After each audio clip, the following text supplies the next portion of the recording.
మాయదెయ్యాన్ని బంధించిన తర్వాత ఆ మాంత్రికుడు ఇలా అనుకుంటాడు.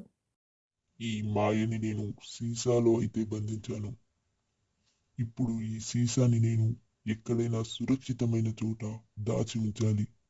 ఇది మనుషుల కంట పడకూడదు. ఒకవేళ దీన్ని ఎవరైనా పొరపాటున తెలిస్తే ఆ రాక్షసి మళ్ళీ వస్తుంది.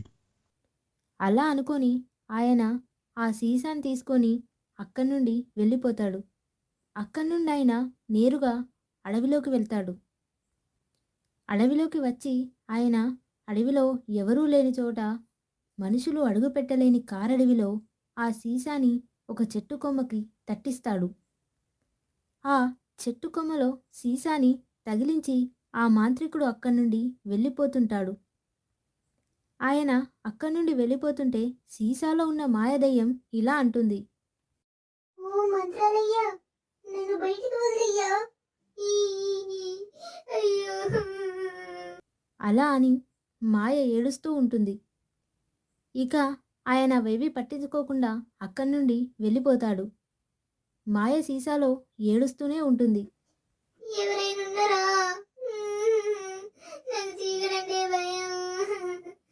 చీకట్లు దయ్యాలుంటాయంట. నన్ను ఎవరైనా బయట తీసుకుంటారా? ఇక అప్పుడే అక్కడికి ఒక కోతి వస్తుంది. ఆ కోతి కొమ్మ మీద ఎగురుతూ ఉంటుంది. ఇక అప్పుడే ఆ సీసా చెట్టు మీద నుండి కింద పడిపోతుంది. సీసాలో ఉన్న మాయ బయటికి వస్తుంది. వచ్చి ఇలా అనుకుంటుంది. అమ్మయ్యా, నాకైతే విడుదల దొరికింది. ఓ కోతక్క, నీకు చాలా చాలా థ్యాంక్స్. నా పగ తీరినాక నీకు డజన్ అరటిపళ్ళు కొనిస్తా.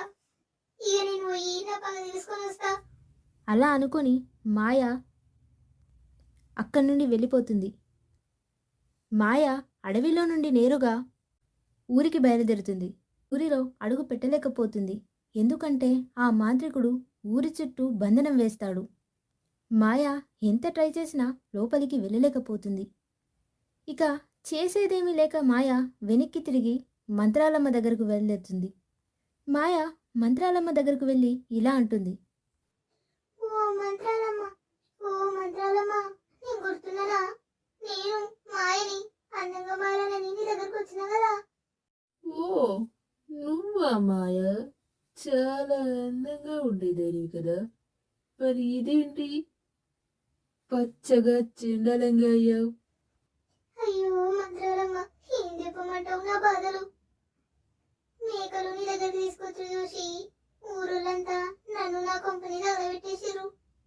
ఓ షిట్, సో సాడ్. మరి ఇప్పుడు ఎందుకు వచ్చావు? నేను ఊరుల మీద పగ తీసుకోవాలని అనుకుంటున్నా, కానీ ఒక మాత్రగాడు ఊరి చుట్టూ బంధనం వేసిండు. నేను లోపల అడుగు పెట్టలేకపోతున్నా. ఇంతలో మంత్రగత్తె కల్పించుకొని ఇలా అంటుంది. ఓకే ఓకే ఓకే, నాకు విషయం అర్థమైంది. నువ్వు దీన్ని తీసుకో అని తన దగ్గర ఉన్న ఒక దండకాన్ని మాయాకిస్తుంది. ఇచ్చి ఇలా అంటుంది. నువ్వు దీన్ని ఉపయోగించు. ఇది నా మాయాదండకం. దీనికి శక్తులున్నాయి. వాటితో నువ్వు నీ పగ తీర్చుకోవచ్చు. మాయ ఊరికి వెళ్ళి ఊరిలో ఊరి వాళ్ళ ఇళ్లను తగలబెడుతుంది. అలా వాళ్ళందరి ఇళ్లకు నిప్పంటించి మాయ ఎంతో సంతోషంగా నవ్వుతుంటుంది. ఇక ఆ ఊరి వాళ్ళు చేసేదేమీ లేక అటు ఇటు పరిగెడుతూ ఉంటారు. ఈ విషయం తెలుసుకున్న మాంత్రికుడు అక్కడికి వస్తాడు. వచ్చి మాయతో ఇలా అంటాడు. ఏయ్ రాక్షసి, నువ్వు ఇక్కడికి ఎలా వచ్చావు?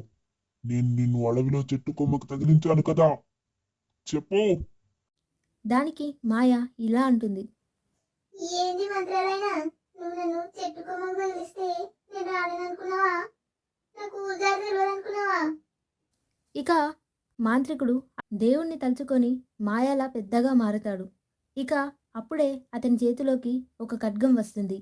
దానితో మాయాని పొడవబోతాడు. అప్పుడే మాయ అక్కడి నుండి మాయమవుతుంది. మాయ అక్కడి నుండి మాయమై మరోవైపుకు వస్తుంది.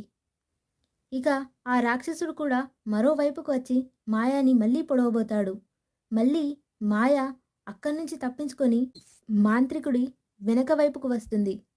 ఇక మాయ వెనక వైపుకు వచ్చి ముగ్గురిగా మారుతుంది. ఇదంతా చూసిన మాంత్రికుడు చాలా కన్ఫ్యూజ్ అవుతాడు. కానీ మాయ మాత్రం ముగ్గురుగా మారి మరి నవ్వుతూ ఉంటుంది. అప్పుడే మాంత్రికుడు మాయ చేతిలో ఉన్న దండకాన్ని చూస్తాడు. ఇక దండకం చేతిలో ఉన్న మాయనే అసలైన మాయ అనుకొని మాంత్రికుడు భగవంతుని తలుచుకుంటాడు. భగవంతుని తలుచుకొని ఆయన అక్కడి నుండి మాయమైపోతాడు. మాంత్రికుడు భయపడి మాయమైపోయాడని మాయ ఇంకింత గట్టిగా నవ్వుతుంటుంది. ఇక అప్పుడే సడన్గా మాంత్రికుడు మాయ వెనుక వైపుకు వస్తాడు. వచ్చి తనని శూలంతో గట్టిగా గుచ్చుతాడు. ఇక మాయ అక్కడే పడిపోతుంది. అక్కడే పడిపోయి మాయ అంతమైపోతుంది. ఇక ఆ ఊరికంటుకున్న మంటలన్నీ ఆరిపోతాయి. ఇక అప్పుడే వర్షం పడుతుంది. ఆ ఊరికంటుకున్న మంటలన్నీ ఆరిపోతాయి. ఇక ఆ ఊరి వాతావరణం పూర్తిగా చల్లబడుతుంది.